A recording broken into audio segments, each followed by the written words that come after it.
Hi, everybody. We're going to jump into day 12. Do the new you, Pastor Stephen Furtick. Okay. It says, defy your default. You know, the default setting you go to? Like, I'm tired. Oh, that's a hard one to break. About 10 years ago, I started to notice that none of my pants fit anymore. They weren't shrinking. I was growing for a while. I wore joggers every day in denial of the reality of my expanding waistline. But I finally ended up paying a tailor to let my pants out. I don't think that's what the prayer of Jezebel means when it says, enlarge my territory. Ha ha ha, dad joke. I remember looking at the tailor and saying, I hate this. I could be using this money for a lot of other things instead of paying you to make my clothes bigger. He said, keep eating. It's job security for me. Eventually, something clicked inside of me, though, and I began to redefine my relationship with exercise. Up to that point, I was an on again, off again exerciser who was usually on some form of low carb diet, or at least trying to be. But I would always tell people I hate exercise. I don't like to work out. I don't like to lift weights. I did back in high school, but I didn't really like going to the gym now. I don't do CrossFit. I definitely don't do cardio or leg day. If you do, that's great, but that's not me. That was my default setting. Until I decided to defy my default, to change what had become second nature to me by the power of habit, I began to consistently do the thing that would make me the me I had the potential to be, at least physically. I turned a room in my house into the workout place, into a workout space. I started with just a bench, some adjustable Bowflex, dumbbells, and a treadmill somebody gave me. I took a little Bluetooth speaker into the room because I figured lifting weights would be less painful with Led Zeppelin in the background. Of course, it would be. I got several of my friends to agree to come over and work out with me 4 days a week.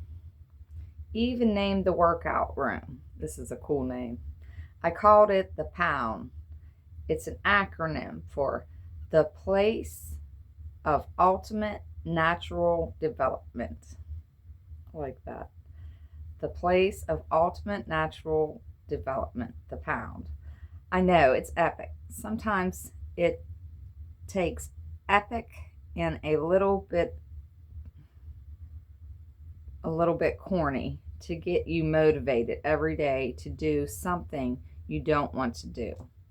That's a good point there. It's good to find something that motivates you to get you doing the things that you don't necessarily want to do, but you know will help improve your quality of life. I don't know why we need to be motivated to do those kind of things, but we do. I told my workout partners, guys, I'm not an exercise person. So I'm not doing chin ups, I'm not doing burpees, I'm not doing squats. I set the bar low because I wasn't sure I was actually going to change. To motivate myself a little, I hung a chart on the wall, and every time I worked out, I put a star on it because I thought that would reinforce the behavior. It did, even though it felt a little silly. I was a grown man with a beard putting stars on a chart like a 7-year-old. That's the little thing, though, to motivate. That was over 10 years ago. Not long ago, I added up all the star charts from over the years, and I was surprised to see I had worked out over 2,000 times in 10 years. And yet, just the other day, I was talking to somebody about exercise, and I caught myself saying, I'm not necessarily a workout person. Then I stopped myself. I realized that yes, actually, I am a workout person. I didn't used to be. I didn't think I was. I never saw myself that way before. But now I am someone who loves working out and who does it consistently. Why would I deny it? Why would I downplay it? It's something I enjoy. It's a good example for my kids. It's healthy. I'm not saying this to brag. I'm not trying to sell you protein powder or a gym membership. I'm just saying it to make a point that I still believed I wasn't that kind of person, even after all the work I had put in. I was stuck in the old way of seeing myself. Stuck in the old way of seeing yourself. I would just like to say that I have, if anybody's been praying for me with the cigarette thing, it's working. Keep praying, because in the past 7 days, I think I have smoked 5 cigarettes. So I'm definitely getting there. And I think I'm about done with them because they just taste worse and worse. So I will not always be a smoker. I'm going to be somebody that says, I don't smoke. I don't smoke. Anyways, so stuck in the old mindset. Someone who wasn't strong, wasn't consistent, wasn't committed to this area of my life, even after 2,000 stars on a chart. I was a workout person. I just wasn't aware of it. When did the switch happen? When did I become an exercise guy? Was it workout number 522? Workout number 1396? We all know it doesn't work like that.